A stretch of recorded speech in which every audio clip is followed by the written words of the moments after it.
We are having sort of a split fight. They are split between the dragon and the fight. They should just take the fight. Did they know the Twitch is here? Twitch is going to spray and pray. Think he's going to be able to kill the Mordekaiser? Surely? Dead.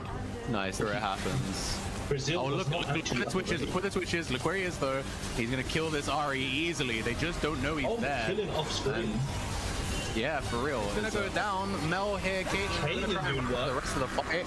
But again, the Twitch comes from nowhere. He's crazy. For the side, we're not going to see J4 go right in. The ult comes up, the Cataclysm comes out. They're all fighting in the middle. Not as caught in the trunks somehow. The Superman Deathhawker does come out and they end up getting knocked back. However, Olaf is on that backline, taking a lot of damage. Sevilla will fall, Jinx will fall. But this Olaf, he's taking them all back. He just want to be for them. Okay, casually, I guess. Safety. Jinx is on the other side of this wall. If they can keep, I was gonna say, if they can keep him safe. Okay, he went hella aggressive there. He's gonna get 2 kills. He's gonna go for the 3rd kill. He's gonna go for the 4th kill. Help the best stole his penta. Quadra kill here for Cookie. Gonna be fine here. Meanwhile, Zeus is gonna be fighting Svaros on the top side, and that's gonna be a no! Victor stole the Nash. Oh my god. But the difference between not going to be enough because he comes back around for the drive-by. Bloody, that's going to be a hell of a clip. It's, you know, it's like it's more of a rare occasion if it does happen. Just like a 3-man Bard ult coming out. Holy moly, in goes Neela as well. Look at the 4-man pull. Holy moly, the cutters are absolutely getting slaughtered and getting sent to the butchers. Clean ace. Below on gold, it's going to be really hard for you to do the Baron here. Shreds your resistances. And we see 5DK are wrapping around. They're going to have to leave it, but it's on 3K. That means 5DK can just start it. It's very close to being stolen. They're going to just take this. Red team do get it. That's so unfortunate. And now the team fight begins. And JP's in the wrong place. He's going to get collapsed on. What can they even do here? Quay's going to run. Sejuani just going to watch his AP carry get popped. And he just has to run behind the turret and pray.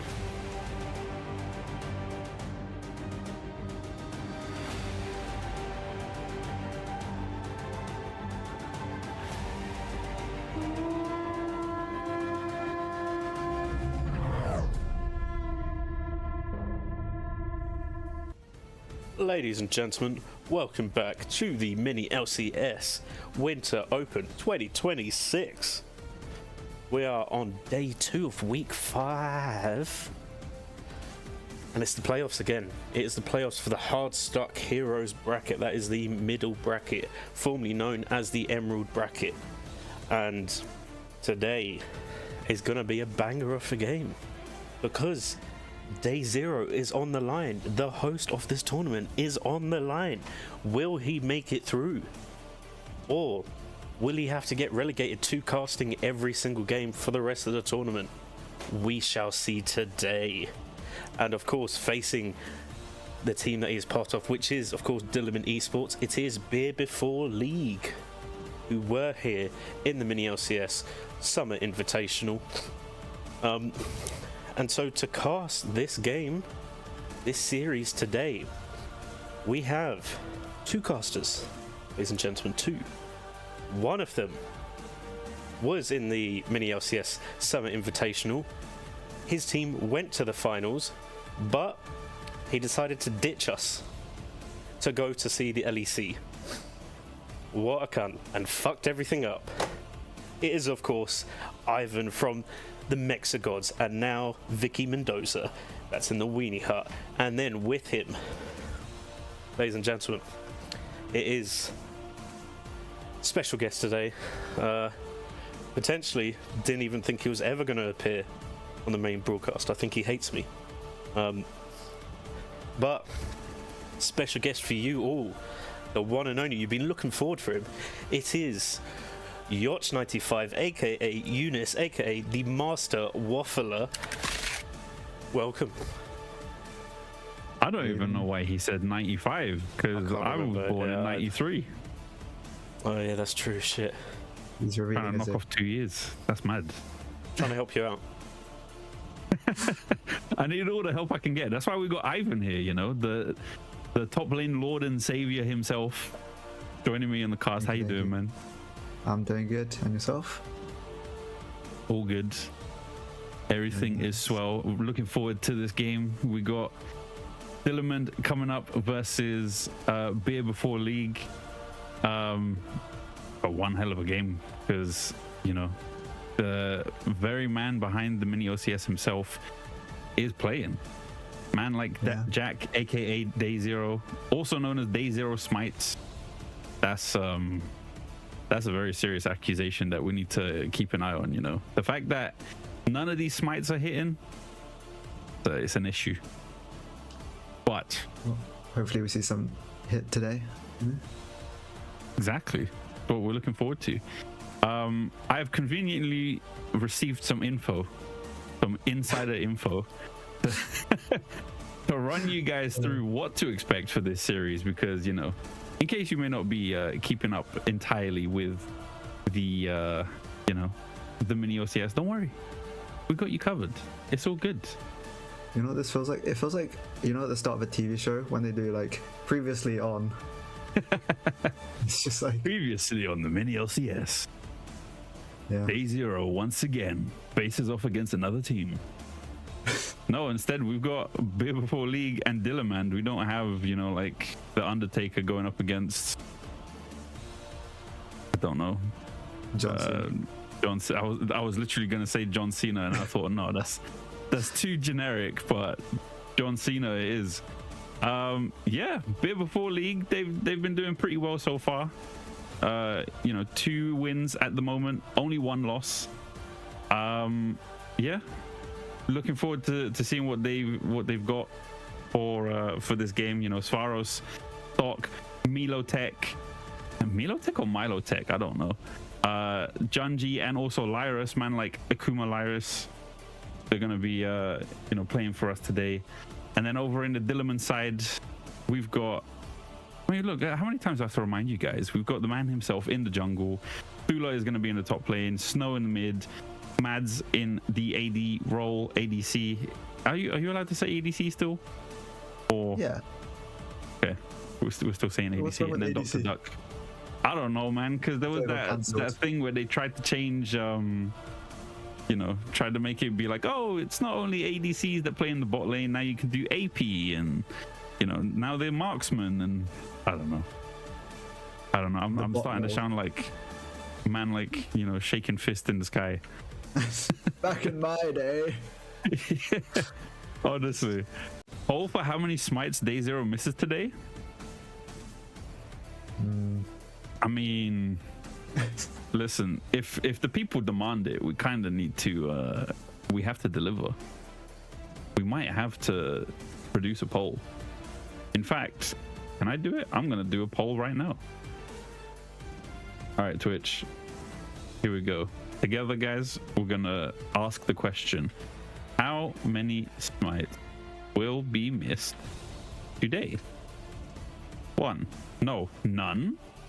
0. 1, 2, 3, 4 plus. There you go. 4 plus.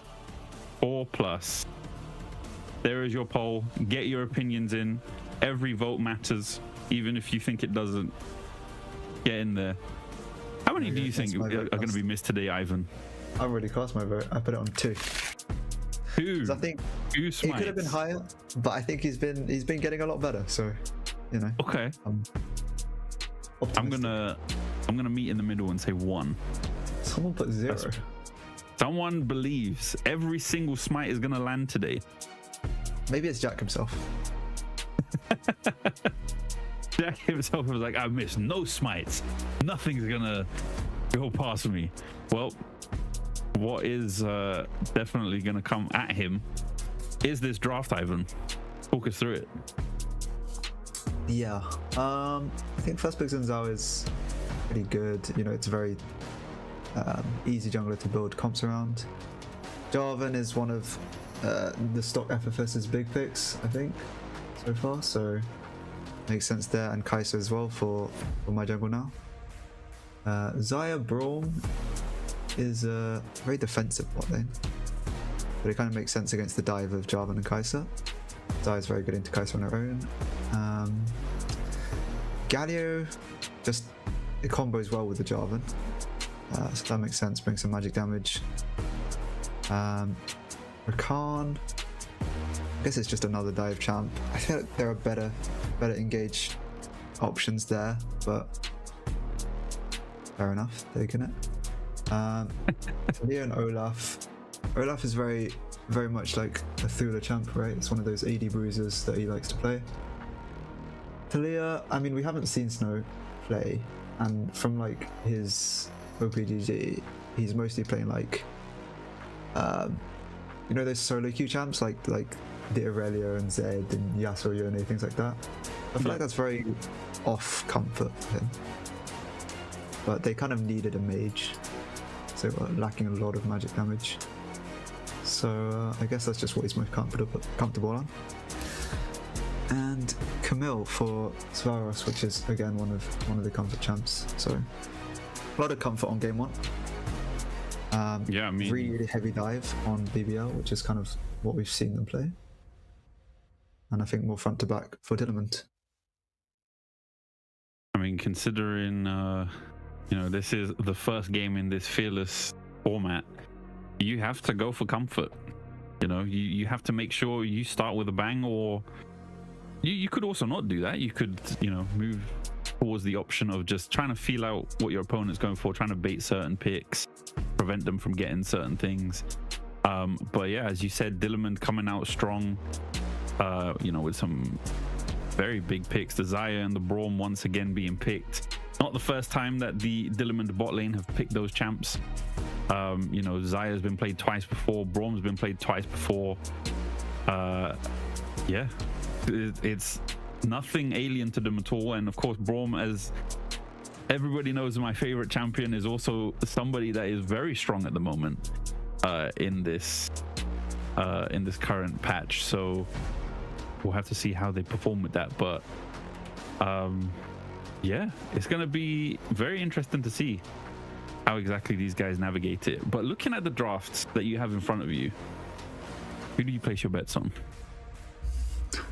I think BBL's draft is more cohesive. Like, you know, they're all just like go dive champs. Like, they know what they want to do and they'll probably pull it off very well. I think Dillermand is a bit awkward because you have like Xayah and Braum that want to kind of play front to back. Olaf wants to dive the back line, but if everyone's diving on his back line, who are you going to go on? I mean, if Olaf dives the back line, perhaps there'll be nobody to jump on his back line. Maybe that's like the play. Too much mobility. There's too much mobility on the side of BBL. Like, you know, you have like Camille hookshot, and then like Jarvan EQ, Kai'Sa ults in. They'll just like leave him behind, and he's stuck on his own in the non-existent backline. Yeah, you're right. So I feel like this Olaf is really going to struggle, like in team fights, which is kind of what Dillermand wants to play more for. But I mean, if he's on side lane, then maybe he's great versus Camille, and kind of 1v1 that. Yeah. Yeah, I think Dillermand's draft is a little bit harder. I see Toki in the chat saying, "What a creative draft! I've never seen it before." Hey man, if it works, why would you change it? You know. And one thing you have to consider is that looking at all the champions that have been banned on either side, you can most likely expect to see them in the next game. So next draft could very well be, you know, LeBlanc, Hog, Milio, who knows? You know, but for now, BBL running this heavy dive comp, ready to jump into the you know, into the back lines of the Dillermand team. But maybe the Dillermand team will be able to find a way to peel them away, stop them from achieving that. But we'll have to find out as we get into game 1. Yeah, Flying into the red side. I'm a little bit surprised that probably Dillermand knows that BBL plays all of these dive champs and no one has picked or banned Poppy. Oh, that's a good point. I mean, Talia does like half of it, but Poppy would have been so huge. But you see, that's part of the strategy of Fearless as well, right? Is that yes, you could pick Poppy in this game 1 against this certain comp, but what if you want it? If you want to keep the Poppy in the, I don't know, you want to keep it for another draft? in game 2 or 3, you know? Yeah, but the thing is, like, my jungle now is like the main carry for BBL, right? And after Kai'Sa, his kind of best champ is Kog'Maw, which is a lot like the complete opposite. Like, it's front to back. It's like a very standard kind of draft, and in that comp, you like Poppy is not as valuable, right? Fair enough. So I feel like if they wanted to play the Poppy, it had to be this game. They choose not to. If they pull out the Poppy later in the series, I just want you to remain calm, Ivan. Don't flip your desk. I will be zen. Monk mental. All right. Well, game is underway. The minions have clashed. So have the champions, apparently. Yeah, just having a look at the rooms. Everything seems pretty standard. The thing that sticks out to me is Glacial Augment the Khan. It's kind of unusual. I think normally we'd say the Guardian. But an interesting idea, though. It kind of helps with the dive. I can kind of see the vision behind it. Could have just tanked a couple turret shots. It's just as Olaf does, right? It's all tactical because, you know, for his W, you want to have less health, so you have more attack speed. And then the less health you have, the more lifesteal you have as well. That is very true. He's actually just big braining, you know, the entire process. See, look, he's already back at half health. It's like nothing's ever happened. Yeah, well, something's obviously happened. Have the ignite, so if he wanted to go in, could. Oh. Uh-oh. I hope that's not. Oh. Oh, he's that back. Was a real disconnect. Yeah, he just kind of walked away and like lost a bunch of XP. So yes, under the towel, but oh dear, unfortunate. That is what we call in the industry internet diff. I don't think anyone actually says that. I mean, oh dear. Okay. Well, we'll see if that comes back to yeah. And at this point in the game, it's not that big of a deal, but those little bits of XP really do make the difference. Because if your lane opponent reaches the next level before you do, that's you know, that's an extra heal, that's an extra skill point, that's more damage. That's stuff you can't miss out on. So unfortunate to see, but yeah, definitely early game, like those levels are like the gap between each level feels bigger. Yeah, than 100%. in the game. So maybe DBL can capitalize on their XP advantage. We'll have to see.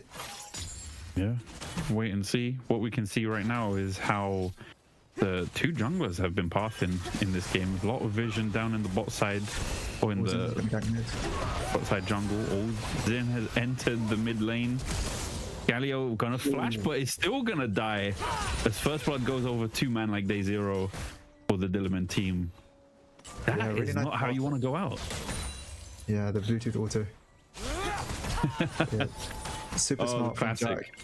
He takes the crab and he wraps around behind Militech just as he's engaging onto Snow, and gets the kill. Those flashes as well. He didn't counter jungle, did he? I don't think he took the chickens. He kind of just walked up, checked the chickens weren't there, and then he came to the gank. Move. It was like a cat burglar, you know. He entered the premises, didn't leave a trace. Nobody knew that he was there. Yeah, I mean, Militech knew afterwards. Well, day 0 on the boards, 1 kill to his name. Got that 500 Gs. Somebody else is gonna look like they're gonna be also on the board. Oh, flash coming out from my jungle now. Spots day 0, entering that bot lane and decides, you know what, I don't want this beef. Also, Thulo being forced to back as well, as Faros is turning up the heat in the top lane. Hasn't used Ignite yet though. I'm surprised. I feel like he could have maybe on that trade, and there was a chance he got the kill. I mean, maybe Thula still has the shield, so not 100%. But there was a chance, and I think for this early in the game, Olaf should definitely be bullying Camille. And it's very impressive that Faros is actually kind of taking control of the lane. Yeah. Well, he's got that Sheen now, which is a really massive power spike for Camille. Olaf pulling up where he's like, you know what, you've got one shiny sword, I've got 3, but we'll get to that soon, as Stocks has entered the bot lane, forcing a flash from Mads, and Lyris as well tried to get an aggressive flash in, but not much else is going to come from it. Yeah, but that was actually really bad for BBL. They traded 2 flashes for 1. Mads flashed and also the stock FFS and Lyris, all of them burning their flashes, and a 2 for 1 on a gank is not ideal. Yeah, but they get Dragon out of it. I guess that's good. Yeah, that is true. They forced the base out of Mads. They get the prior, and I guess they know that Day0 is on the top side. He's going to trade away for some camps, I guess. Red buff. See Day0 as well, yeah. Going for that red buff, knowing that they're on the dragon, decides, you know what, you can take the dragon buff, I take your red buff. I mean, that's 90 gold. That's you know, pretty good passive. Is gonna meet him in the jungle. The directed camp is taking us from top to bottom, not in the jungle, but the Ragnarok being popped by Thula, not much else gonna come from it. Man, things are just happening all over the place. But hold on a second. Flash, gonna get the Q. Oh, very nice. Well, look, you called it. Thula managing to flip the lane into Olaf's favor. Yeah, very nicely done. Expected in this early game. That's a solo kill. And flash for flash. Doesn't even burn his own ghost as well. Knock up coming out onto Mads. Gonna get ignited, but just gonna hold onto the barrier. Not gonna be able to pop the concussive blow. As the BBL bot lane are definitely in command of this. I think those little bits of XP had a really big effect. But here comes Stock. Yep. Looking to dive. Day0 is here as well, so they're gonna try force the dive. Managed to do it. He's stuck in place. Dog manages to get the kill, but is gonna die to the Braum. Meanwhile, I think that's gonna be just about it. Flash Q onto jungle now, as he's gonna fall to Day0 as well. That's 2 kills for the man himself. Not a good dive right there. That was a bit, I don't know, a bit of a hasty decision. Yeah, a bit botched. I think they saw Day0 coming. They were like, we have to do this right now. They used the Jarvan and the Galio. Nice combo. But they're both kind of stuck in the Cataclysm afterwards, and they just kind of taken down with the turret shots. Yeah, that was not ideal. But what else isn't ideal is getting run down by Olaf, like Svaros did. 2-0 now into this top lane. 700 gold to his name over Camille. This is not looking good for the BBL team at the moment. Yeah, just over 2k in favor of Dillermand. But Stockfest is starting up the grubs. And, well, there's going to be a collapse. Passing down though. Okay, he's out. So yeah, objective-wise, they had 2 grubs and a Drake. Yeah. Which is something at least. I mean, it's a good call to not let them get all 3 grubs. You want to make sure that they don't have as strong of a lane pushing presence as they could have in the late game. But yeah, very nicely done by Thula there. Definitely in control of this top side of the map now, from what it looks like. Yeah, we kind of knew, like, Thula, I think. Oh, there's a fight right now. There's some light trading. But yeah, Thula is, I think rank-wise the best player on Dillermand. So seeing him really take control is a positive sign. Yeah. Yeah, I mean, this is a fair point to make. It would be surprising if he wasn't, right? Yeah, I mean, I think I've watched some of his games, and sometimes he is not doing so hot. But in this game, he's doing very well. Yeah. I mean, 2-0 at the moment. The CS lead is actually non-existent. They're completely even in terms of minions, but I don't really think that is the key point. Oh my god. That really went through his shield and just deleted him at 200 HP. Yeah. Madness. But yeah. In the meantime, bot side, we've got the Galio ult with the Cataclysm coming through. 2 kills going over to the BBO team. Daisy are forced to flash as he pops the Zin ult. Wow. Finally a good fight. BBL. Crazy. Nice engage They again managed to pull it together. Yeah, the Java and Galio combo working out this time with no turret to screw them over. Uh-oh. Oh, knock-up is going to miss. Manages to land a W onto Kaiser. Gets the knock-up onto Rakan. What? That killed? That's crazy. Flips the 2v1 into a double kill. That's... Wow. Don't ever laugh at his smites again. Lucky he didn't have to fight Holy anything moly. in that fight.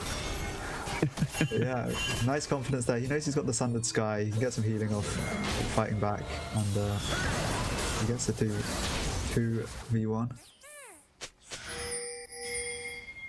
That was really nice, man.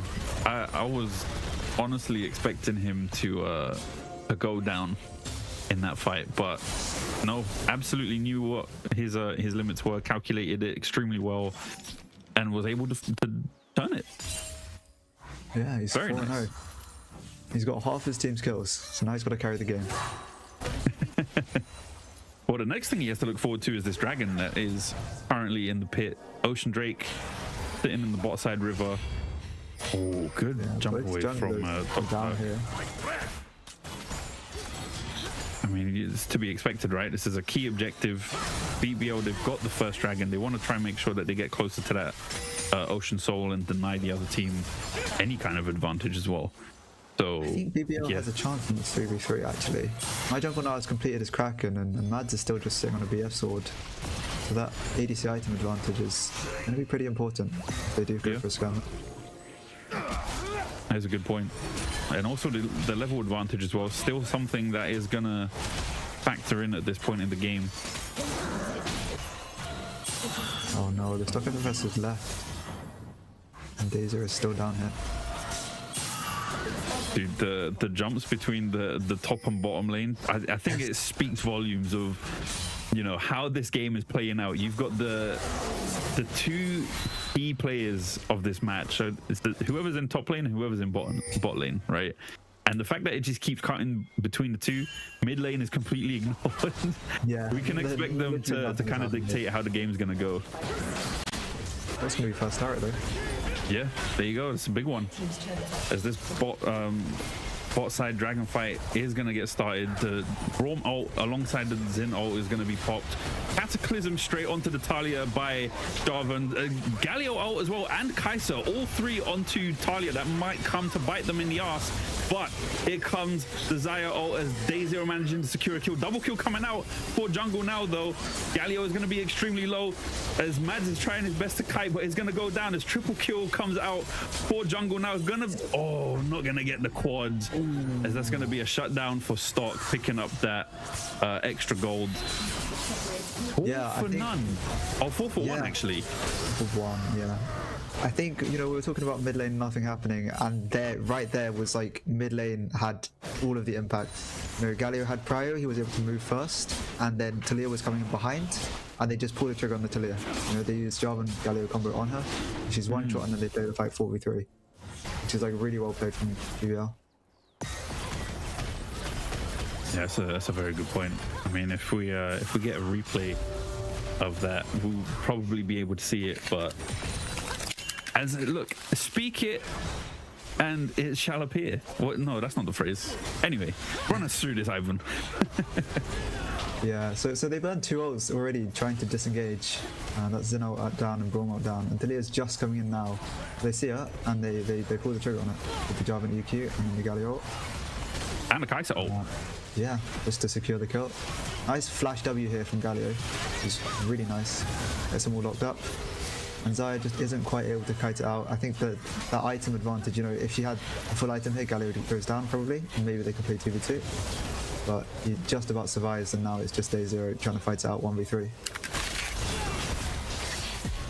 Man, what a way for that lead to close so drastically. The charm coming out from Lyrus as he manages to hit both of them.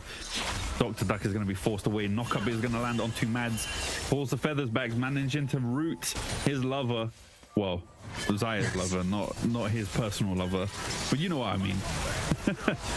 I mean, Mads is a very friendly guy. I'm sure Now is still gonna pick it up as well. Oh dear. Yeah, well played by Kai. So now Mads, he's got ult in 10 seconds. Oh, he's just gonna run. Oh, flash cataclysm coming out. Yeah, gonna get spanked to death. Not much else you can do there. He had ult in like 2 seconds. Very unfortunate, and they're gonna lose the turret as well. Oh, it's actually a bit of a trade, but we're seeing a TP coming out from Olaf straight into the bot lane. We're going to see what exactly this top lane gold is going to do now. Pops the Ragnarok, runs straight in, doing his absolute best to melt them. As jungle now is going to be the first to go down. Next is going to be Lyris. The final one is going to be Stock as triple kill comes out for the Berserker himself. Oh, guys, shit. I think Thula's a problem. Yeah. And you know, something we see with top laners sometimes is that, like, when they get ahead 1v1, they're not really able to impact the map. But right there, he just really did impact the map. Something gets a triple kill. I mean, that's one way to re-establish your lead, right? Just walk in. The thing I love is that he just TP'd bot, killed all of them, and left. That's it. That's a Giga Chad aura. I've done my job. Please carry on.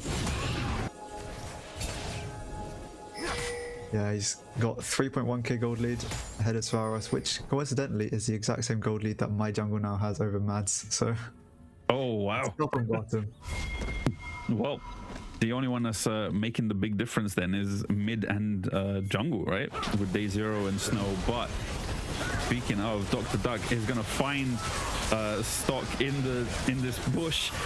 Suddenly Mayhem has broken out completely. Thula doing his absolute best, but is gonna get shut down for the first time by Svaros.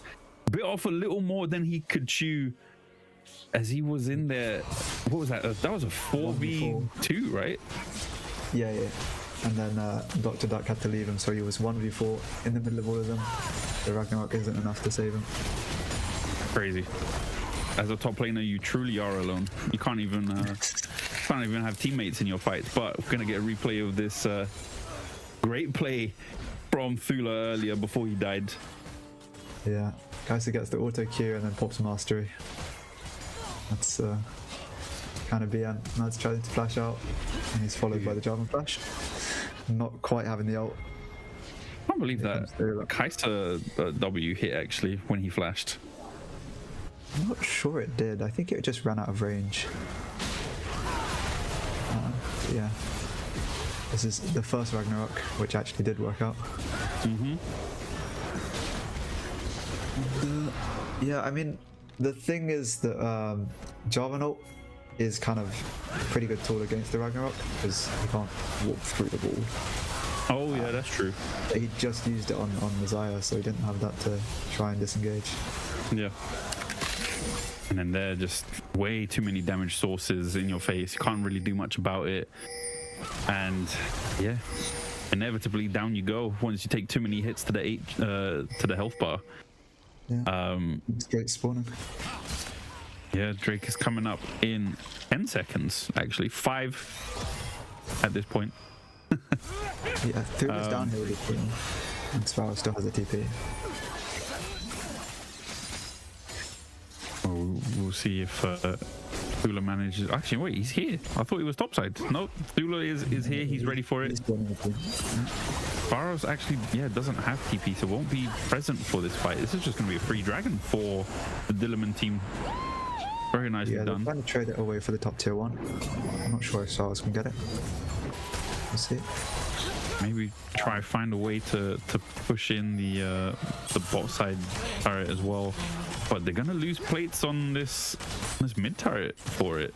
No, you don't really want to give gold over to jungle now either. Yeah. I feel like Mads and Dr. Duck took a long time going for the Drake to mid tier 1. I'm not really sure where they went, but I think it's because they went around, right? They didn't just cut straight over to it. Yeah, I guess they were just worried about the 2v2 because obviously the BBL bot lane is a lot stronger at the moment. Yep. Yeah, I mean, you look at the difference. Aside from just the gold difference, you look at the CS, 47 between them. Mads is not having a good game. 0-4 compared to Jungle Now's 5-3. It's a big deal at the moment. Yeah, but I mean, in terms of total gold, the teams are actually dead even. Yeah. So, game is still close, and it's just a whether lovely thing how math works out. Yeah. I think it's just whether the top side of Dillermand can counteract the strong bot side of BBL. Yeah, absolutely. I mean, if you are Olaf in this position, how exactly would you build to counteract this Kai'Sa? Honestly, I think their stance would be really, really big. Like, Kai'Sa has quite a lot of burst damage with the passive and, you know, auto Q, things like that. Their stance would definitely be very good. Sterax as well, just like a little bit more survivability, and then just try and run it down with the Q slows. Yep. Oh my god, just talking about Olaf builds just reminds me of that one series that we actually played against Team Zenith. Everyone was just talking about JLD's Olaf build. Like the entire like second half of the game. I remember that. Well, if anything, we can assume that Thula's building fairly well, and the rest of his team. Oh, hold on a second. Lyrus goes in. The smite is landed by Day Zero. No smites missed today, but in goes Stock, as now we've got a team fight breaking out into this Baron pit. 4-man. No, 3-man. No, that is 4-man Cataclysm. But hold on a second. In comes Sparrows. On the back sides as well, we've got both ADCs just chipping away at their front lines. Double kill coming out for Jungle now, and now the snowball continues to roll. Triple kill coming out. Sparrows is going to pick up that kill as well. That is a 4-for-1 after picking up Baron. Not a good look for the Dillermand team. Yeah, I think they got the Baron very cleanly, and then the Galio came in, and it just didn't really look like Dillermand knew whether they wanted to run or fight back, and they were kind of a little bit split. They were like running, fighting back a little bit, and then BBL were just, you know, chasing them down, getting those kills. Yeah, I mean, it was just rough, man. No, it's all good. Don't worry. What you have to say is more important than what I've got to yammer on about. Rakan is gonna out himself there, but it's still gonna be able to escape. Just a minor panic. It's all good. No big deal. What we can do is we see the teams kind of resetting and you know, I don't know, re-establishing their positions on the map. We could probably run a replay of how exactly that Baron fight went down. On demand. This Aaron guy, he's just too good, man. Come on. Yeah, so they finish it up, and then Rakan's in the middle of everyone. Galio ult comes and knocks up 2. I think Jack kind of burns his flash very early here, just to like buy a little bit of space, but then he gets Jarvan ulted. Jarvan does go down in the middle of everyone, but then kind of the front line of BBL is good enough to kind of keep the Kai'Sa hitting. Ults in, picks up the kill, and then chases down the last 2. Crazy, man. That was just, yeah, very well played by the BBL team. Oh dear, Snow, where are you going? Caught between, I don't even know what to call it. You're caught between a Void Lady, a Scissor Lady, and a Feather Man. It's just rough times for Snow there, as he's going to go down for the 3rd time in this game. Mid tier 2 is going to go down though, as the Dillermand team are going to pick that up. Pretty good, as they're trying to use Thula's Baron buff to their advantage before it expires. Yeah, they are going to trade away the Drake. I don't even know if they can get this top tier 2. I don't think they can, but at least they did get the mid tier 1. Yeah, gold lead is starting to build for BBL. 3rd Drake as well. On Soul Point. I feel like, I mean, it's going to be, what is it? Hextech Soul, right? Yeah.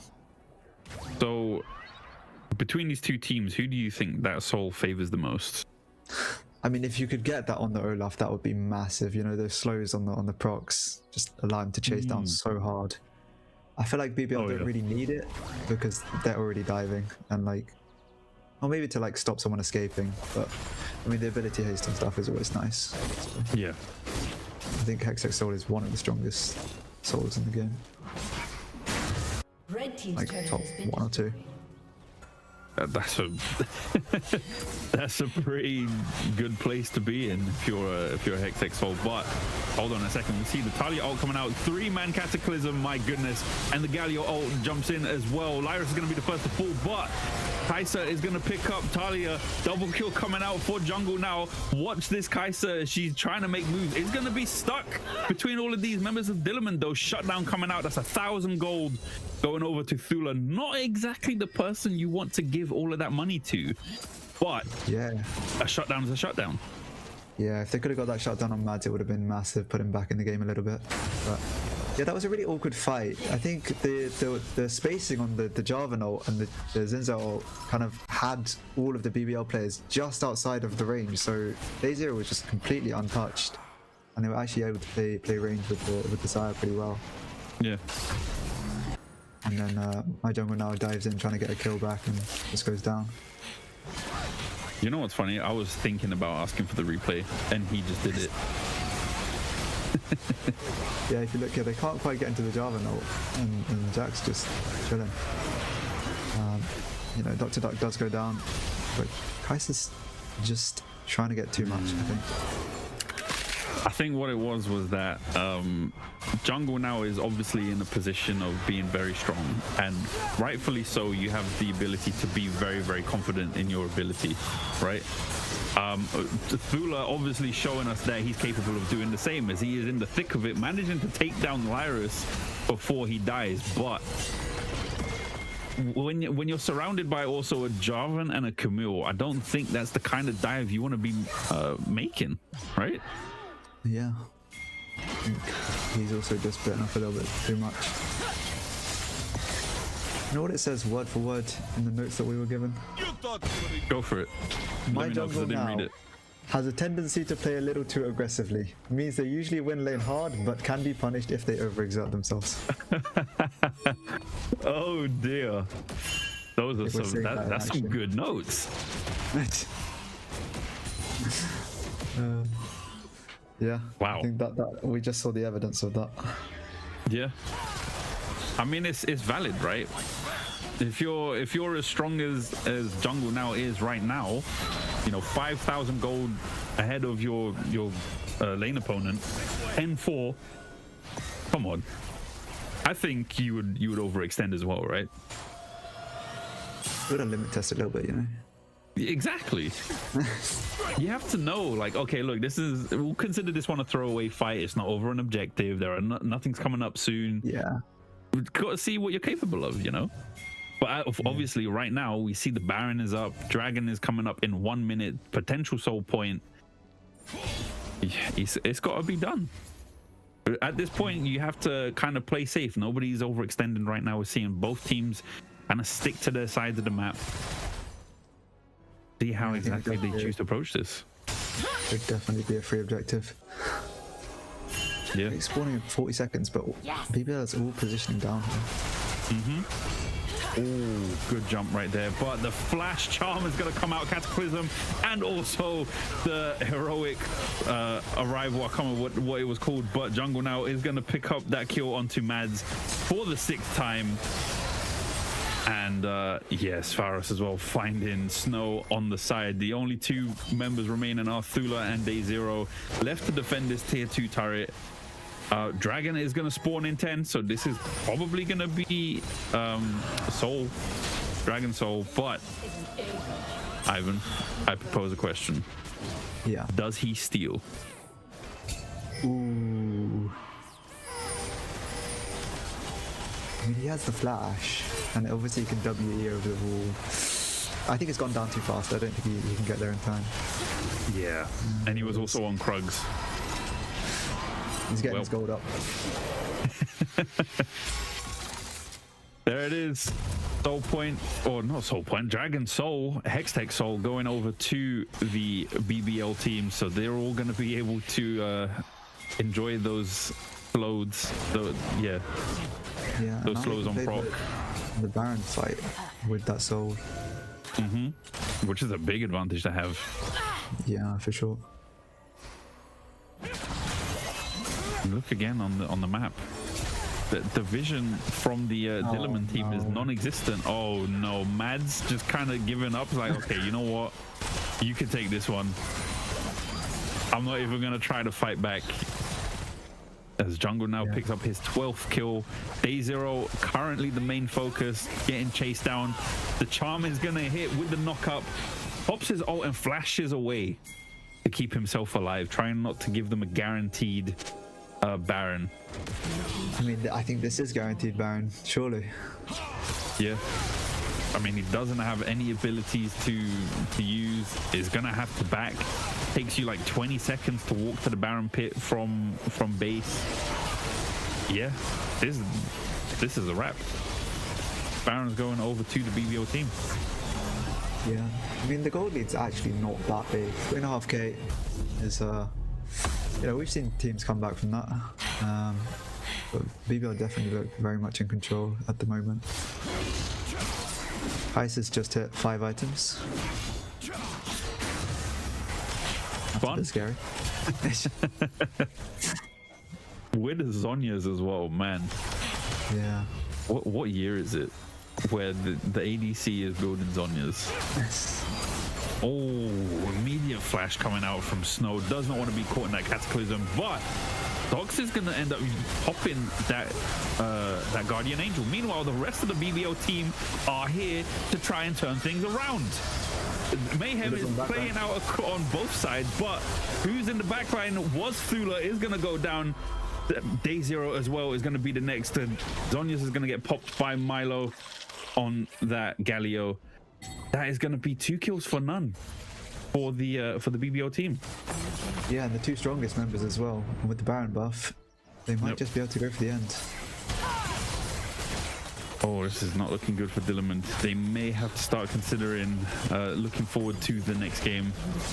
But yeah, I think you're right. Inhibs are melting. Oh, okay. Never mind. They want to get wolves. That's respectable. They're playing it slow and steady. You know, they were like, we overextended once. Let's chill out and like just take every single inhib before we end. Oh dear. Okay, hold on a second. Dr. Duck is gonna come to the rescue for Snow. Oh, good. Oh, okay, very nicely done. Predicting the flash there. Maybe. I don't know if it was a prediction. Oh, hold on a second though. Sparrows is getting a little too close. Oh my god, did you see that shutdown gold? Yeah, that said 4 ones. Yeah. Oh my goodness, that's crazy. That's actually kind of big for Snow if you think about it. His first kill of the game, and it's 1,111 gold. But I mean, he's looked pretty invisible. You know, we said he was more of like an AD player. It's kind of shown. He hasn't really done anything this game. I mean, yeah, that's fair enough. You can kind of see it in this fight as well, right? I mean, just kind of hanging back, chucking out Qs, you know, not really able to do much else. You know, Galio in your face and you can't do anything about it. Meanwhile, you know, the rest of the Dillermand team were, well, not Dillermand team, but the AD duo were in the backline trying to make something happen and getting punished for it. Yeah, Thula and Day Zero are trying their best in the backlines, but they weren't able to make it happen. Rough times, man. If you're in the position of Dillermand, you're playing, let's say you're Thula, right, on this Olaf. What is your angle to bring this one back? I don't know. I think it's really, really hard. Like Olaf falls off late game anyway, and with a fed ADC like this, it's pretty much unplayable. I think one of the big disadvantages of Dillermand's comp that we didn't really talk about earlier is the lack of CC as well. Like their CC is Zin's out knock up, Talia combo, and then like Braum ult and Braum passive. Yeah. And maybe like Zaya E. It's all like pretty hard to land onto a Kai'Sa. It's like a lot of movement speed, can go invis, dashes, like it's really, really hard to lock her down. Yeah, that is a fair point. Yeah, you did mention that the BBL team are very mobile, and we can see it in action. You know, right here in this game, you can see how mobile they are. They're able to just, there's a guy over there, let's jump him. You know, Jarvan EQ's in, Galio ults in, Kai'Sa ults in, Camille can just E as well, and suddenly you got 4 members of the team in your face. Rakan as well is an extremely mobile support.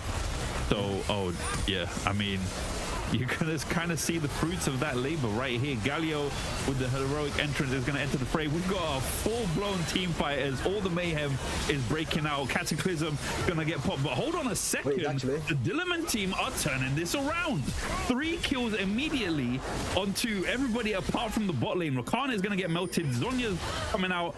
And that is an ace. Snow being the only casualty. Ace coming out for the Dillermand team. And Elder Dragon is on the table. That's crazy. Ivan, I mean, I ask you again, what is the angle to turn this around? I mean, I guess just win a fight and take the Elder. But like, it's unfortunate that they don't have any waves pushed, so there's no chance for the end. But they do at least get the Elder. And I think the big difference with this fight going as badly as it did for BBL was that in the middle of the fight, Thula was actually hitting Kai'Sa.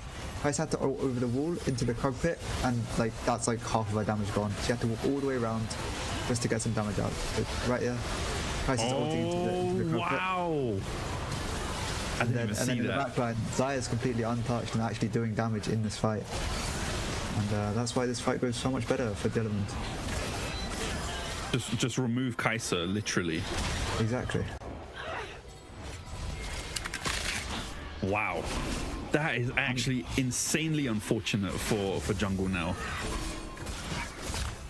Yeah, I mean, I think it's just slightly poor positioning, maybe a bit of that over-aggression again.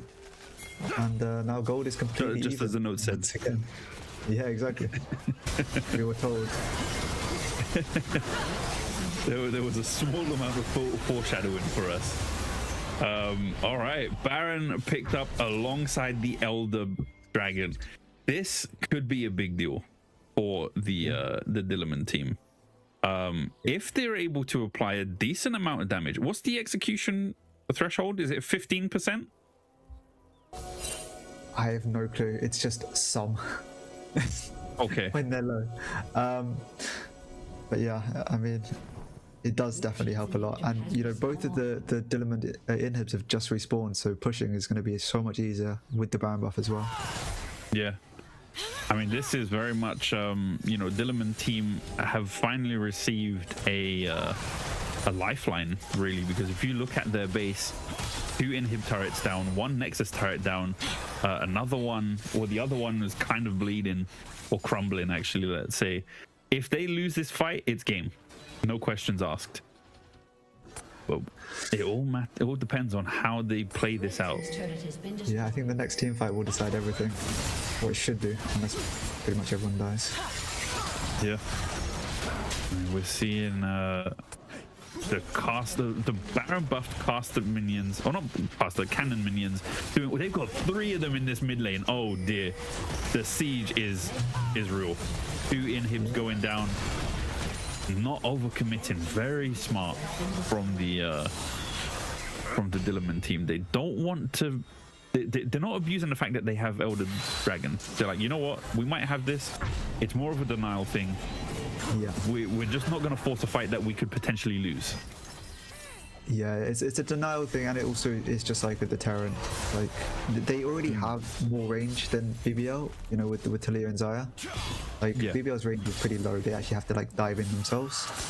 So with that and the Elder buff, their siege is very, very good. And, you know, they were able to take away 2 inhibs just on that 1 push.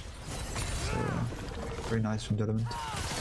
Yeah, a very good response, especially with how the game has been going.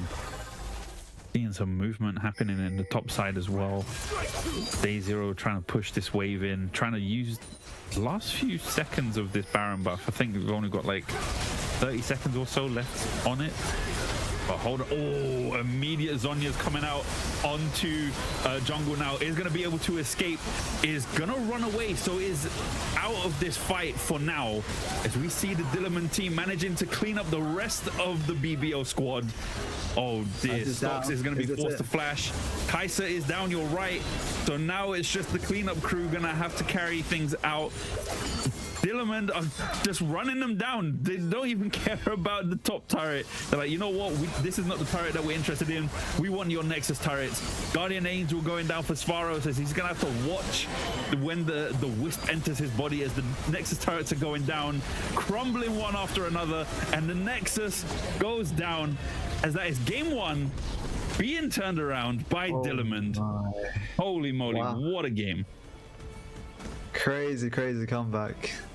You know, it just took a couple fights with the Kai'Sa being locked out. Wowza. I didn't expect that. It did not look like they were gonna win that. Do you remember the famous Skara quote?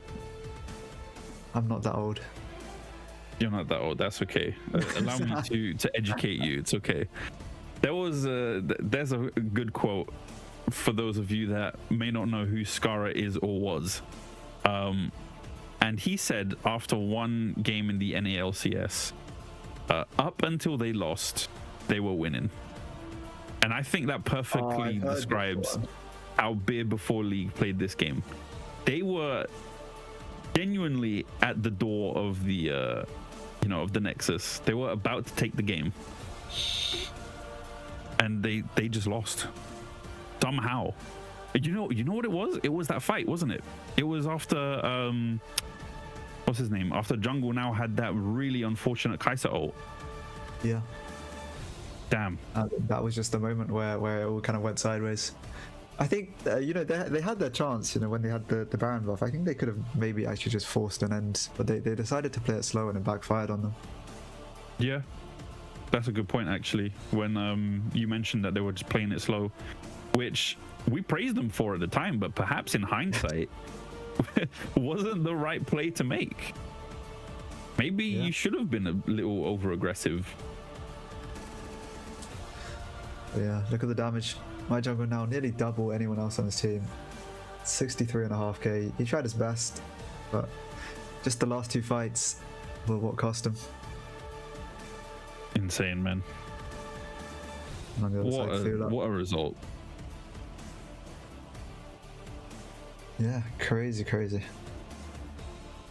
at that goal graph as well. Like 8,000 for BBL, something like that at its peak. Just unreal, man. I mean, you could see you could see that hard uptick on the red part of the graph. Where it started to go wrong, it was right there, just non-stop. We're resurfacing, boys. We're gonna make it out of the gulag, and then they make it out, and they don't even, dip back in. They're just like, we're gonna ride this out into the sunset, and straight into victory. Wowza. Well, I think that's a good place to go for a break, right?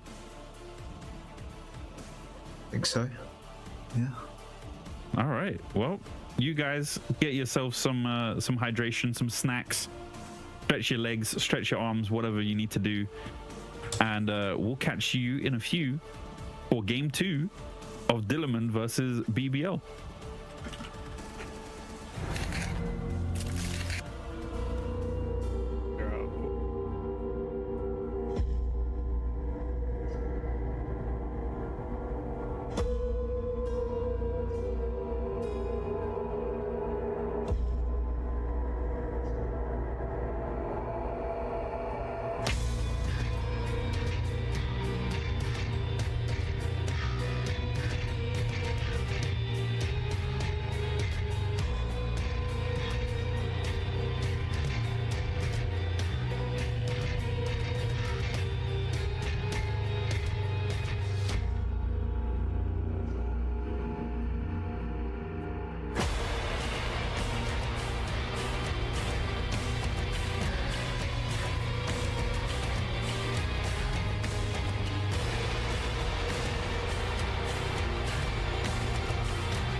Alrighty, ladies and gentlemen, lads and ladies, Mandem and Galdem and all those in between, welcome back to the MiniLCS Summer Invitational. No, Winter Open. Oh my god, dude! Look, this shows you, man. Clip that. Don't, dude. Oh my god, it just shows you how right there on the screen, dusty. bro. I know. I'm so dusty and crusty. It's like, oh, we're back. That's the important thing. Okay, if anyone we're back. clips that, they get the prize, instant prize. We Right. don't even need to. Oh yeah, you don't. Do you know about the prize? What prize? What prize are you talking about? Ooh. What prize? Ooh, there's a prize. There ain't a prize. Oh my goodness. Ladies and gentlemen, you get 1350 RP if you clip this week's games, and we pick out the best clip. You win 1350 RP. And I have just said that if you clipped what you just said, then it's an instant win. Don't worry, they're not paying attention. Somebody claim it. Somebody claim it. Nobody's watching. No, it's not true. I see you guys, all of you out there. Right. That was a game one. That was one hell of a game one that we just had. The big takeaway being that up until they lost, they were winning. And now we're here in a game two situation where Dillermand are one game ahead. Based on what you saw, Ivan, what would you advise to the BBO team to, secure a game two win? I mean, I think they did play like pretty well, like all the way through the mid game, and I think it was just those like last two fights. If they can somehow clean it up, I think, yeah, it's literally just like team fighting right at the end of the game. But like their mid game was very, very clean. The early game was okay. And yeah, I think if they just try and keep it up, not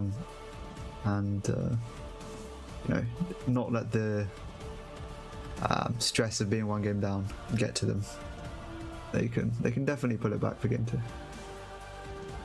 No, I think you're definitely right. I mean, it's just a matter of making sure that they're able to utilize the lead that they, that they established for themselves, which they did a really good job of doing. Getting a really good solid lead, but then they were just like, you know what, we don't feel like winning today. Okay. Yeah.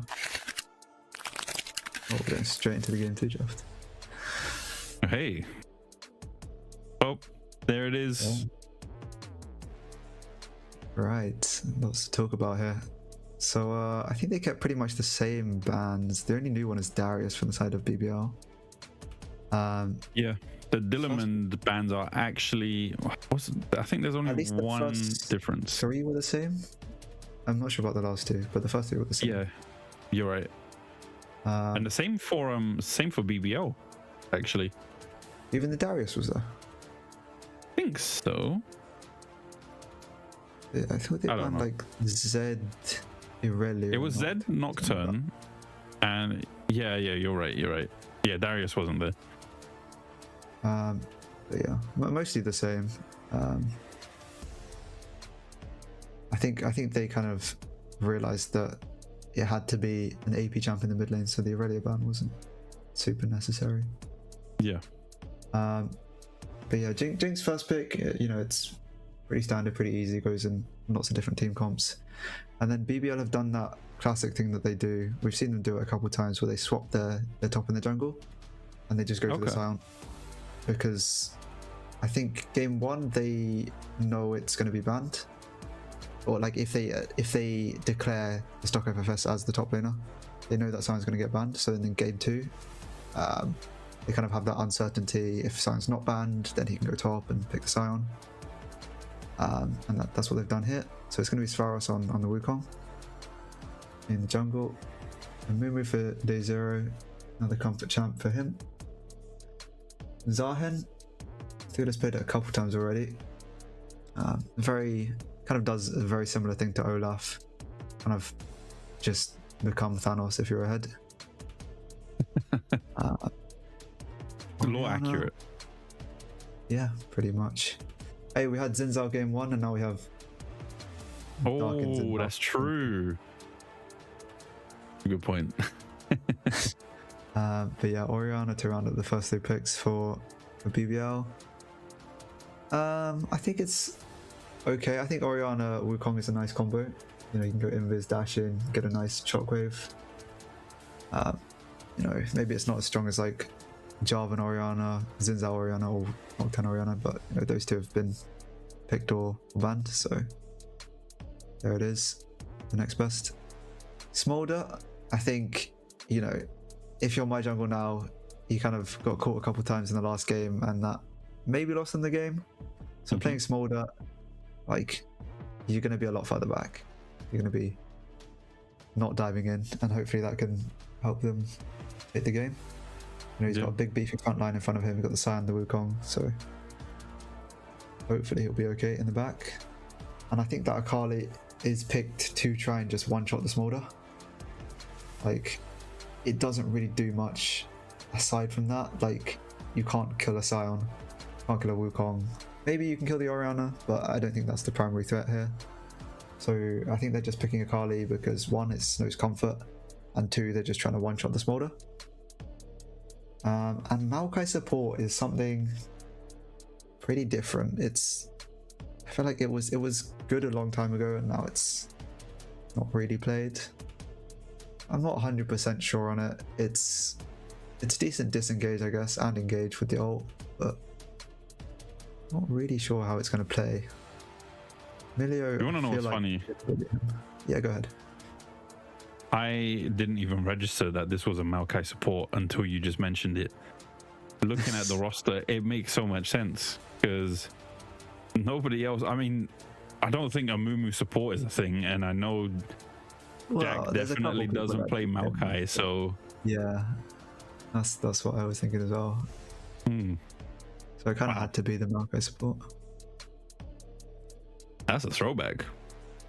Yeah, I think potentially it gives Smolder and Milio a lot of comfort, and you know, they can kind of just chill and stack. Like, the Maokai is not aggressive enough to try and shut down the Smolder early, and that could be a problem. Yeah. Right. I think what you say about the you know, the Orianna synergy that she looks for with somebody, you know, Xin Zhao obviously not being an option, but Wukong is a great idea, especially with yeah, the level of immobile champions that they have on the Dillermand side. Jinx is somebody that's prone to it, Maokai as well. Not exactly your main target, but you know, somebody that isn't extremely mobile aside from his W. Amumu as well outside of his Q. Zehen, actually he's a bit mobile, isn't he? Tiny dash. I wouldn't really call him mobile. Okay, so three or four potential targets that you know, that can fall to that combo, and it's, yeah, it could be brutal for the Dillermand team. But if it's anything to go by based on what we saw in the first game, this all means nothing. We're all just theory crafting, and you know, we're at the mercy of seeing how these guys choose to play their comps as we wait to get into this game 2 of Dillermand versus BBO. Looking at the drafts though, Ivan, I have to ask you the same question. Who takes it? I think the Maokai is just really useless, so it's low-key like a 4v5. And I think if BBL, you know, can play slow and not like overextend too much with the Smolder, like I think it should be just like, you know, a slow steamroll through Dillermand. Like Sion and Wukong should be like low-key unkillable. You say that, and then we're gonna see Sion die multiple times. Well, actually, that's kind of what he's supposed to do, right? Early game. That's what I do. I know. But it doesn't even matter if he dies multiple times at the start. But yeah, no, you're right. I mean, Wukong with his W and with his passive, definitely should not be just getting melted. And Sion eventually reaches a point where he's just a walking wall. So yeah, I think like Zion's not great into at killing tanks, and unless the Jinx is like pretty ahead, they just don't really have damage for him. Like a Mumu and a Kali are not going to kill him. Yeah. Well, it's all to be seen as we get into this game 2 of Dillermand versus the BBO team here before League. Immediately we're seeing No managing to find Sparrows, just standing in a bit of yeah. Well, actually, no, I don't think it was he was standing in a bad place. I think it was more Snow getting a bit too close, but trade's a trade, managing to get a ward onto the Raptors as well. Yeah, and I think both teams are going to know that the junglers are passing from top to bot. Having a quick look at the runes, everything seems pretty standard. I think Airy on Orianna, like I think Airy or Comet are the choices. They've gone for the Airy, which I think is maybe slightly less aggressive. I think it makes more sense though for Melio, because not Melio, for MiniLCS on Orianna, because you know, it's a more reliable Comet. Yes, it does less damage, but also enhances your shield. So yeah, for trades, it's actually not a bad idea to opt for the Airy over the Comet. Yeah, I guess versus Akali, like Akali can be pretty aggressive onto the Orianna, so having a slightly bigger shield can be pretty helpful. Yeah, of course. I mean, more damage negation is always nice against an assassin, so interesting to see how it plays out. But what we can see right now is that in these early levels, you know, from level 1 to 6, Milo is just going to exploit the fact that he has the range advantage. Never mind, I just ate my words because Snow just jumped in and dropped him to like 20% HP. Yeah, I think it was just Snow had to get the Shroud, and then when you can play in the Shroud, you can get a lot more aggressive. It's just he wasn't able to do that in those early levels. I think Aftershock on Maokai is maybe not the right choice because you're playing against double ranged. Like, you're going to get poked out, and proccing that Guardian is going to be hard. I think potentially Guardian would have been the better option. But Guardian, you have to do something for your teammate, don't you? Yeah, you just have to stand close to your teammate, and then when they take damage... Oh, yes. Yeah, you're right. I forgot about that. It's a slightly more defensive kind of rune. Oh, there it is, engaged. I mean, we can see right there, that's exactly what Dr. Duck wants to do, is to be able to jump in, you know, with the W, be able to push them back with a Q, and then aftershock damage will, you know, be a little extra. But yeah, forcing a flash from jungle now, which is quite nice at this early level. Oh, cheeky use of the sapling right there. I think they have like a 45-second timer, if I remember correctly. But we did see Day Zero as well jumping in to try and make something happen. Yeah, but this time Jack's on the Amumu and not the Zinzao. He can't really make much happen on his own, so he kind of just walks in, queues, and then walks out. Yeah, that's a good point. And you know, when your dependency is on a Maokai support, it's a bit questionable. Dr. Duck, as you saw right there, taking a bit too much damage from the BBO duo, having to use his heal to stay relevant in this lane. Hopefully it doesn't come back to bite him, but it might just right now. We're gonna have to flash away as now Mads is fighting these two solo, trying to go for the kill onto jungle now. Barrier's gonna get popped. Mads still has his, pops his barrier, jumps in, does Dr. Duck. Gonna eat a little bit more damage, and Lyris flashes in, gonna get that first blood. Meanwhile, Mads eating them fat. Minion wave is gonna flash away as well and picks up nothing, as he just has to look at the the mashed up tree bark of his support laying on the ground. What a fight. Wow. Oh dear, and it just doesn't stop. Good engage right there from Snow. Varus is going to be forced to flash. Great flash from the Orianna Q. Holy moly, Snow, you absolute beast. Very nicely done, and Day Zero securing the kill because he was there to take the credit. Wow. That was So really much to good. talk about. Oh, and there's a solo kill. But that's you know, Sion early game. I was just about to say the Baus for some reason, but obviously it's not the Baus. Oh! Oh, the passive though! That is not what you want if you're killing a Sion. You do not want to give him gold just for beating himself. I think Thula kind of killed himself by ulting because it stops your your movement. I think if he just kept running, he would have actually lived. Man, how unfortunate. But hey, that's the that's the plays that you make and now look at the way him, you he's learn. proxying. Oh, I'm so happy. He's doing the thing.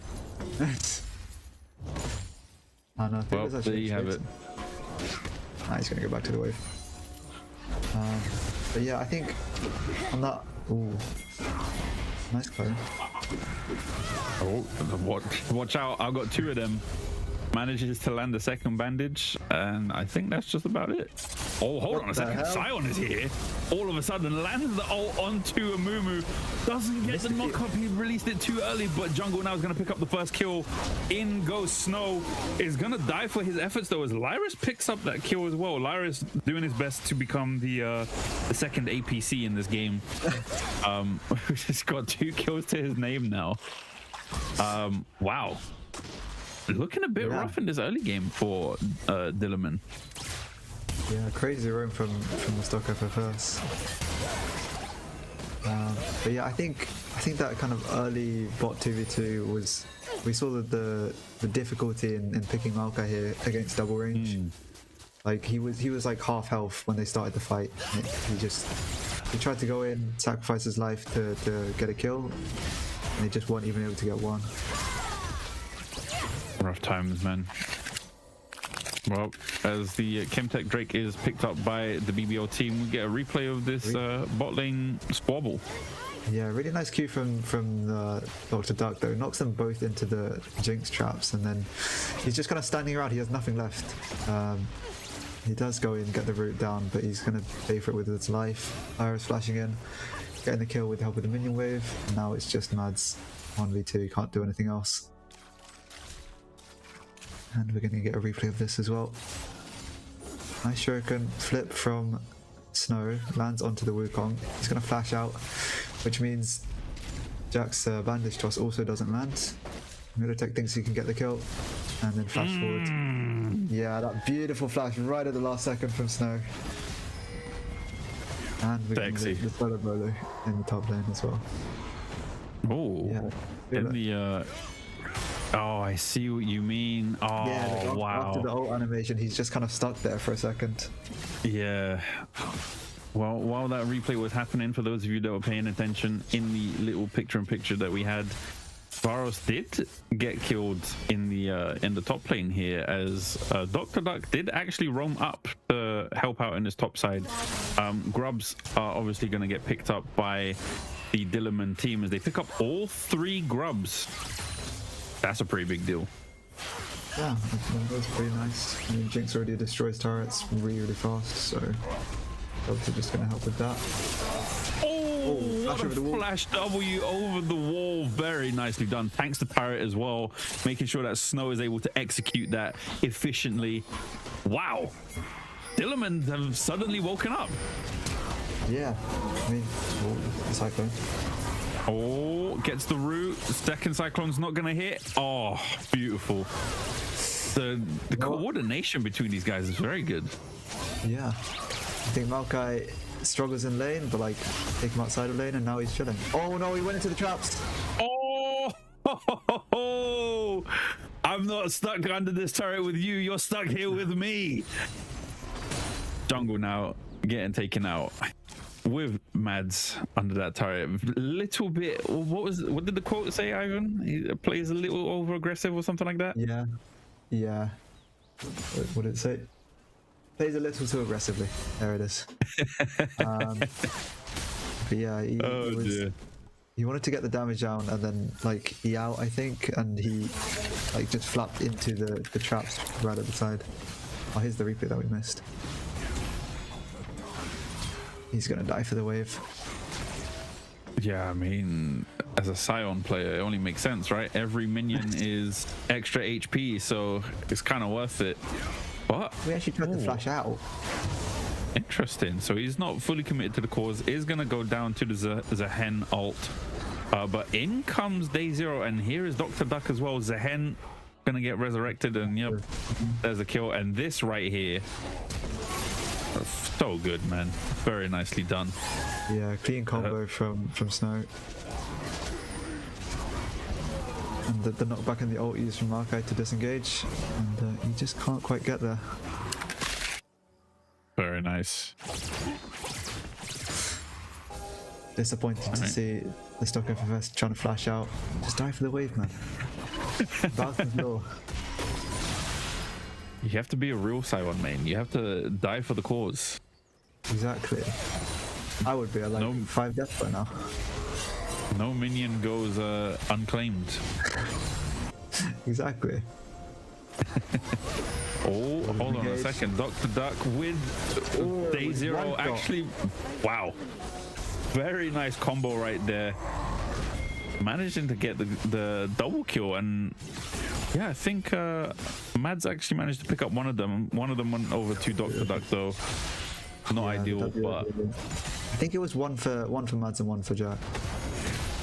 Oh yeah, I didn't see that. But is he going to be able to do it again? No, doesn't manage to find the kill the second time around. Crazy, what a way to go out. Oh, but hold on a second. Here comes Snow, managing to find the first kill onto Stock. Very brave to dive under. Oh my god. Nice I don't know about you. In the shroud and tried to take it out. That seemed like Lee syndrome there to me. You know, I think if he held off a little bit, waited for the Scion, death passive to run out, he could have dived safely. Wouldn't have had to worry about eating Scion damage for no reason. But potentially, I think because he was waiting for his R2, and it would have maybe timed out if he'd waited for the time. Here we go again. Okay. Day Zero on the side. Oh my goodness! Look at the damage that Mads has eaten though. Meanwhile, Day Zero. The melee ult comes out. Day Zero is going to get the kill onto jungle now. Manages to get the bandage toss onto Lyris as well, as that's going to be a double kill. Milo is here, but not really going to be able to do much else. Doesn't have the shockwave available just yet either. Mads just going to have to go back, licking his wounds with, just a small CS leads and no kills to... Yeah. At least he's not 6k down this time, Very true. He does actually have a small lead. Yeah. I think nice pickup from Jack to take the Andrew's first item. Like we saw on that other gank bot. Like he actually did a lot of damage to himself. Like Mads wasn't even hitting this one right here. Yeah. So he hits double ult, and they actually take so much damage. Look at this. Yeah, crazy, man. Probably just one shot. And I'm just going to see this other fight on the top side. I think maybe Theodore is feeling pretty confident. A little too strong. He's kind of been beating the stock FFS 1v1, and he doesn't respect the jungler. Yeah.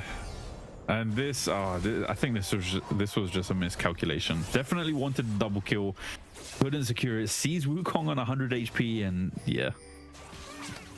Yeah, I think potentially if he didn't use E into the shroud and actually just R2'd and then E'd the Wukong, he would have got the kill. Yeah. And then, I mean, he probably dies anyway, but at least he would have got the kill. Oh man, if this Jinx ult had hit, that would have been so satisfying. But he doesn't. Would have been a clean double. unfortunate. Oh, But hey, Oriana just wow. missed. Coming back to a solo kill, very nicely done by Snow in this game. Definitely waking up. It was really nice to see, as you called, you know, honored comfort champion, but we'll touch on that in a minute. Wow, the Q, because he walked just a little bit behind Maokai, actually pushed him away. Yeah, it was a video kill as well that knocked back the Maokai. I didn't even see that. Yeah, nice play from Amazing how Iris. these interactions work. Kind of Sage, did you see that? Very, very nice.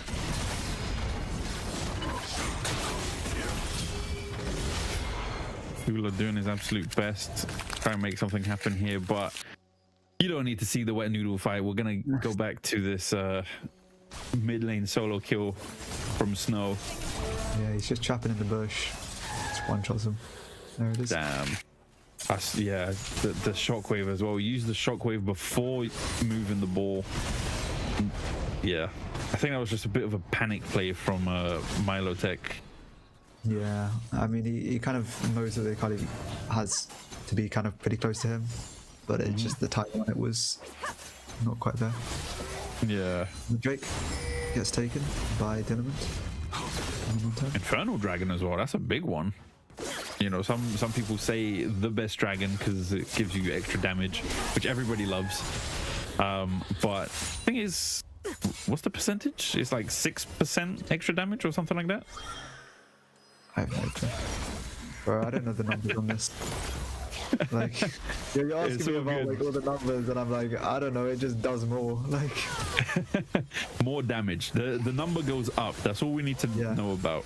It's all bigger good. is better. Hell yeah. And they're actually A swapping. graphic? Maybe. Well, we'll get to the graphics soon, as now we're seeing graphic violence happening in this bot lane as the mother is called, flames go out, in goes Dr. Duck as he's trying to rebuild the forest, but unfortunately not much else is going to come of it. Meanwhile, Svaros is going to appear in this bot lane, managing to get the first Cyclone Q onto Maokai as down goes Dr. Duck. But hold on a second, here is Day Zero, second Cyclone comes out. And he's just stuck in the bandage. 3-man bandage toss coming out from Day Zero, and the rocket is gonna hit as now Mads is fully activated, managing to pick up 2 kills in this fight. Wow.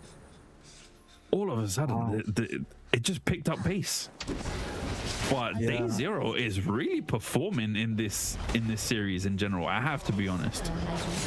For sure. I'm pretty sure that second bandage toss he hit on Svaros over the wall was blind as well. So, nice. We'll have to get confirmation on that. Yeah, I think. Oh, I mean, Thula's actually pretty low.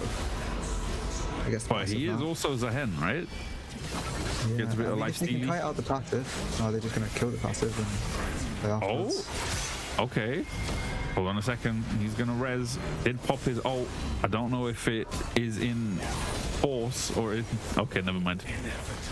Zulu's just dead. Cut to the replay. You know what I'm really curious about?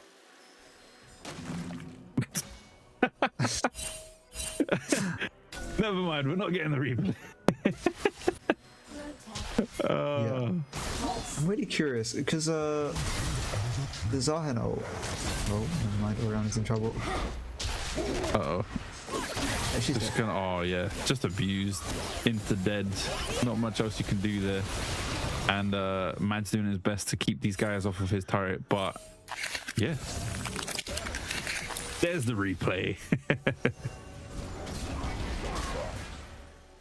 Oh, it has blue side vision toggled. So, maybe? No, I'm lying. Hold on. Okay, so manages to hit that bandage toss right there onto the stock. Oh, yeah, you're right. That was completely blind. And then managing to land a 3-man. I mean, it was kind of an accidental 3-man. But you know, it is what it is. Look at this death bush. Holy moly. Rolling into the mid lane. They managed to find Lyrus. Gonna be the focus. Curse of the Sad Mummy doesn't hit because Lyrus flashes out of it, but jungle now is going to be the collateral in that whole thing, because I mean he kind of was the focus but also not the main focus, if you know what I mean. Damn. Well, this team is very deep. Oh dear. Deep, but very hold on aggressive. a second. It is Sion. It's Sion. He's tanky. Dude, imagine being in a position where you could just TP into 4 members of the enemy team and you just walk out. Yeah, that's Sion for you. I mean, I think he still will be really hard to kill, but now like his team is just behind, and it's kind of hard for him to play without damage to back him up. And this game has been really clean from Dillermand. 20-9 is the score. 6k gold up. Look at the gold. Top 4 all from Dillermand, and then Dr. Duck's down there. But that's support. I like how the both supports have the exact same amount of damage. That's pretty good. Very nice. I mean, this is a pretty big contrast to the first game, right? For the Dillermand team. 20 kills to 9 at this 20-minute mark. That's basically a kill a minute for them. And then, yeah, 5,000 gold ahead of the BBL squad. They're doing fairly well. I think the big difference has been Snow. Like, you know, top last game and jungle last game were both like winning fairly easily. This mid lane was like so invisible last game, and this game he's on comfort. He's actually like showing up. He's getting a lot of kills, making good plays, and I think it's helping them a lot. Like there's a card as well. Yeah. I mean, I think they're so far ahead. There's no way that BBL can contest it. Yeah. Yeah, the Akali has been able to actually like take down the Smolder a couple of times now, I think. Been a few. Oh my god, and a Rift Herald as well. You got Baron and Rift Herald. You're just collecting all of the Void monsters and the grubs. Ivan, it's not looking good. Oh my goodness, jumps in onto the Sion while he's charging his Q. Oh, massive amount of damage coming out though from the Sion and also the turret as well. But look who's wrapping around, trying to make something happen. Day 0. Okay, perhaps overextending a little bit. In comes a Smolder ult as he's gonna get melted and shut down. Not exactly the champion you want to be giving shutdown gold over to. Yeah, big shutdown for Smolder. Oh, he's gonna overall. But yeah, maybe a bit too aggressive by Day 0 to wrap around the back of the turret and try and make a play. When he had 3 other people coming behind him.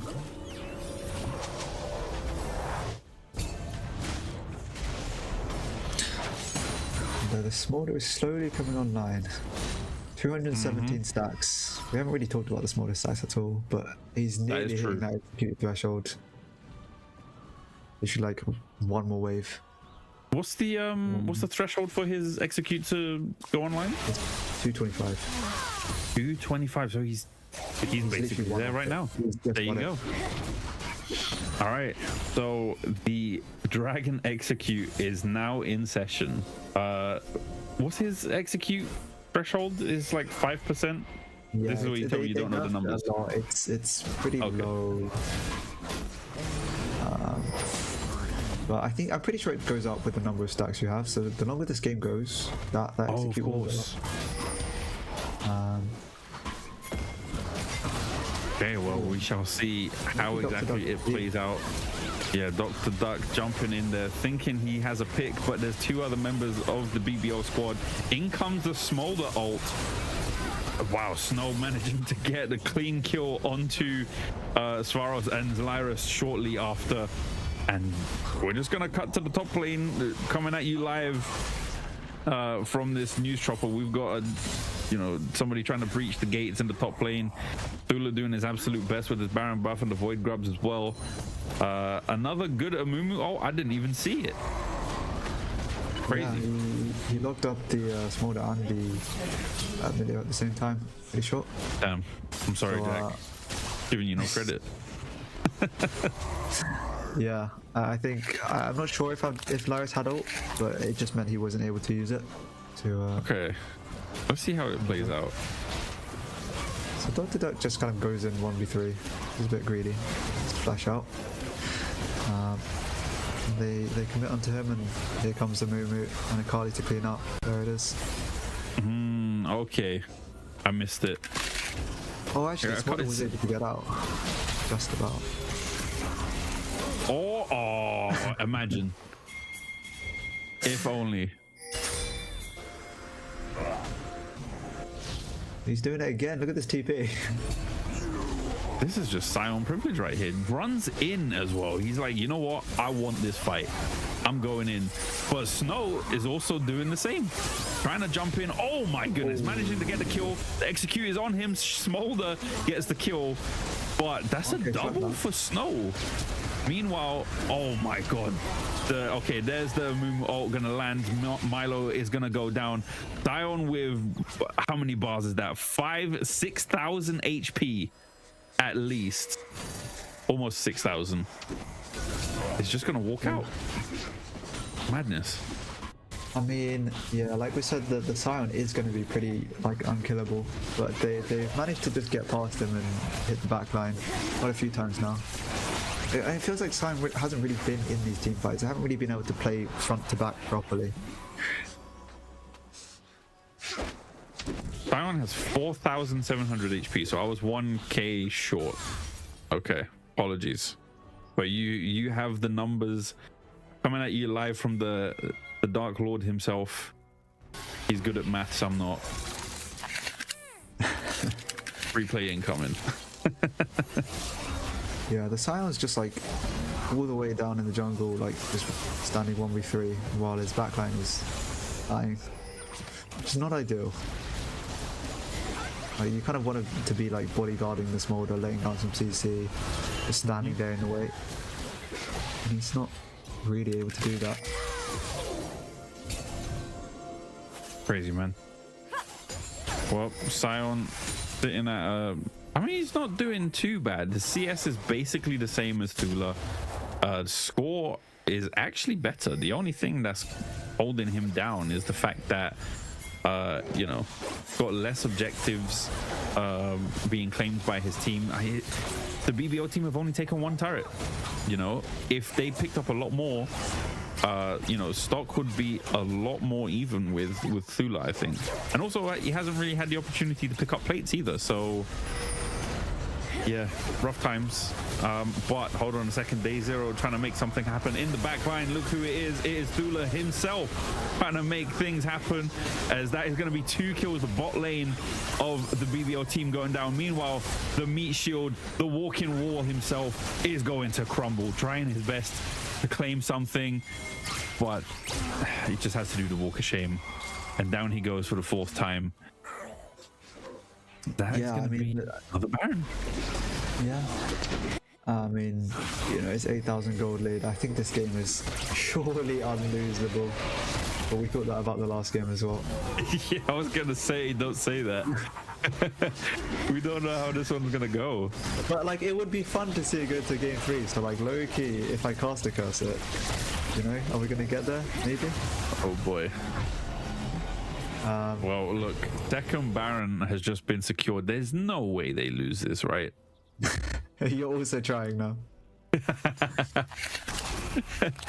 Well, I mean, look, if you see how things are playing out, like in the replay right here, yeah, it would be quite surprising to see.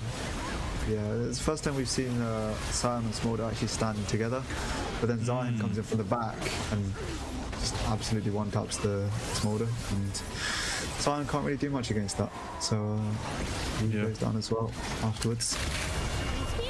And I think BBL just haven't really played as a 5 this game. They've been picked off a lot. Yeah. I think Dillermand has been really good at identifying where they can get picks. Yeah, that's a good point, actually. I mean, I was going to say, you know, the Orianna and Wukong need to play around each other a lot more, but Orianna being the first to fall kind of speaks for itself, as now we see that the inhib is going to go down. Mads is doing his absolute best to run them down with this Jinx. Shutdown coming out for Svaros, actually, as Snow is going to get taken down, but two-man Curse of the Sad Mummy is going to keep jungle now in place. Dox is going down, looking like the US stock market, as now the first Nexus turret is going to go down. Second Nexus turret is also falling. Here comes Svaros doing his absolute best to try and keep the Dillermand team at bay, but he can't do much aside from try to run away. Tries to jump in on Mads. The Nexus is going down. The Nexus is dead, and Dillermand are going to take this series 2-0. Wow, well played by Dillermand. Really, really clean in game 2, actually. And holy, my eye is like really hurting. One sec. I mean, look, I don't blame you. After seeing, you know, quite the catastrophic throw that we saw in the first game, my eyes would hurt too after seeing them get battered this badly. Beer before League, the graph speaks for itself. They had a little glimmer of hope in the early game. You know, they looked like they were gonna have similar shades of the first game. We're gonna bring it back, you know, run the early game lead, establish a mid game, you know, lead, gold lead, and it didn't go that way. It just didn't play out. Snow got activated, as you said. Day 0 was absolutely central to how the entire game played out for all of the lanes. You know, secured his objectives, working alongside what's his name, Dr. Duck. You know, had some really good ganks happen in the bot lane to help keep the Smolder at bay, help to elevate Mads. Ula was just doing his thing. Also really good roams from Dr. Duck as well, which was pretty good.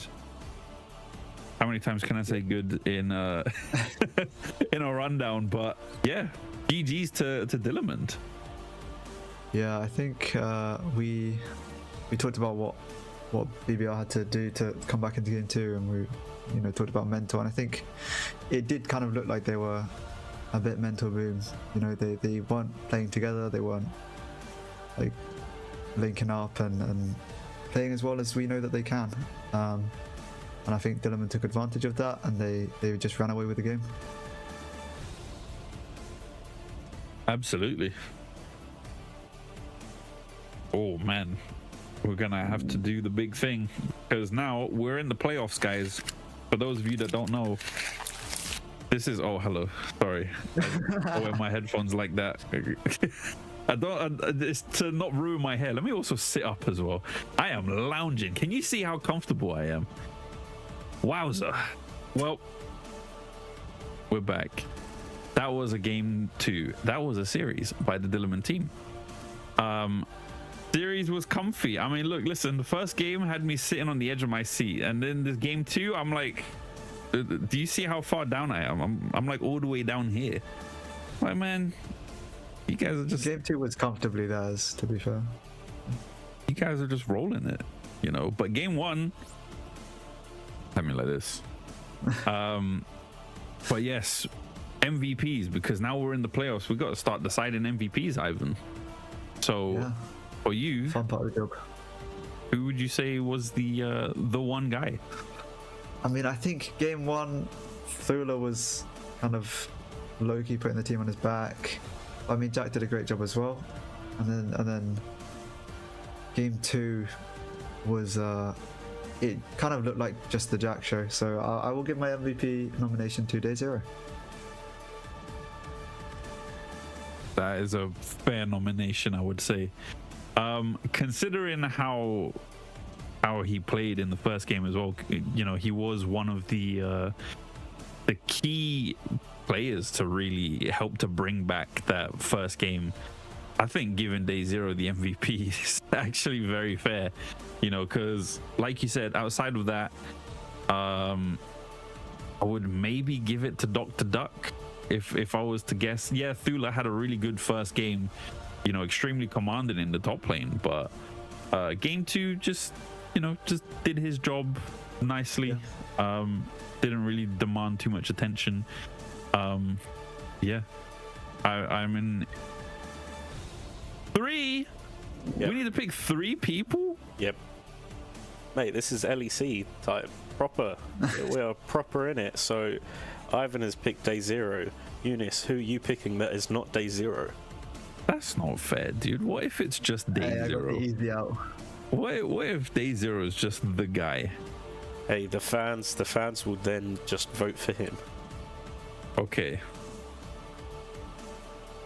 My second pick will have to be Dr. Duck then. I think what he did as a support, especially in game 2, the level of impact that he had,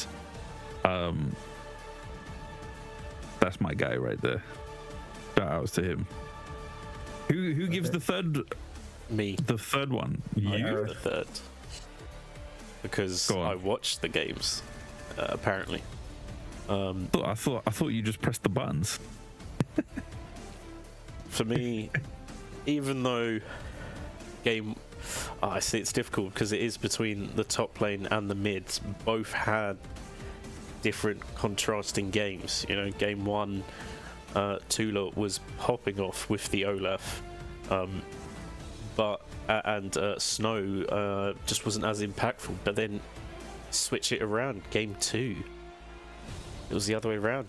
Snow just dominated the Rift with 15 kills, whilst Tula just did, top lane, top lane stuff. Feel bad for Mads, he gets 0 mentions here. Hey, Mads did a exceptional performance. There was some good stuff there, but I think my vote is going to go to. I'm going to go top lane Tula. I'm going to rep the top. Well, there you have it.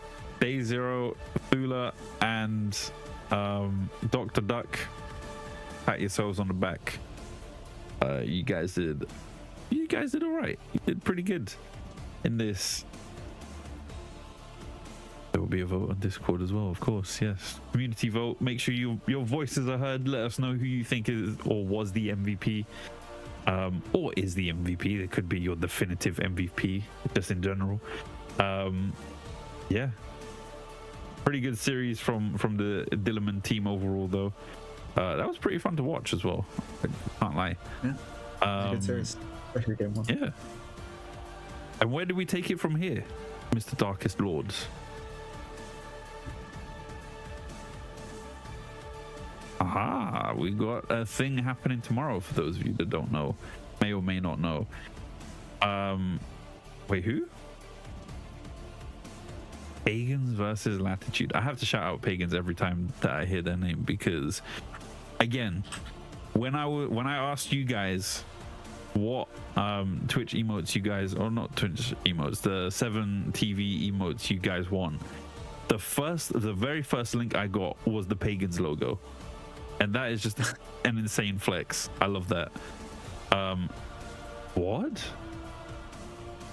Anyway, Discord link is in the chat for those of you that are new here and haven't joined the community. Please feel free to join us on Discord. You could play in the very next tournament. It's entirely possible. You just got to join in and sign up. It is entirely free. And yeah, MVP vote will be on the Discord as well. Tomorrow we've got Pagans versus Latitude, which will also be streamed. Do we know what time roughly? 3 p.m. GMT. There you go. That's for everybody to.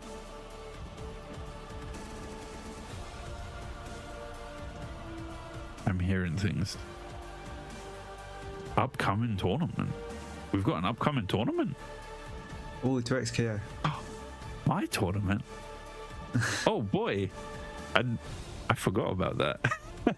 That's right. Despite the news that we got that the 2xKO team have been cut in half for some reason, God bless the gaming industry for being absolutely rotten. yeah, I am running a 2xKO tournament. The first one was really fun. I really enjoyed it. Everybody that participated really enjoyed it. So we're gonna do a second one, and it's gonna be in March. That's right, March 21st, which is a Saturday. We're doing the 2xKO tournament. Put that in your calendars if you guys are remotely interested. You don't even, the good thing is you don't even have to be good. You don't even have to play the game to participate. You just download it, jump in, and you know, press buttons. You literally could just press one button and you do a combo. It's cool. Sign-ups are open now, so get involved if you're interested. You can also play with a friend. That's the pretty cool thing about the game as well, is that you can jump in yeah, with anybody. Is 2xKO like King of Fighters? No, it is a fighting game, but it's a tag fighting game. So it's more like Marvel versus Capcom, Dragon Ball Fighters, Skullgirls, I guess, is another popular tag game that I could reference. But yeah, and also there is a prize as well. You guys get a skin, a free skin out of it for whoever wins. It's probably going to be Slimzy again, let's be honest, because that guy is absolutely ridiculous. But yes, get invested in that one if you're interested. And that's it from me. Ivan, any final words for the wonderful people? Just thank you for watching, and this was just the start of playoffs. You know, these two series yesterday and today are they're not even like in the main bracket of playoffs. They're preliminaries, so it's just heating up now. It's gonna get better. A very good way to round it off. You know, we're just getting started with the playoffs, so stay tuned, see where this goes, see how it develops, and hopefully catch you guys in the next one. Till then, adios.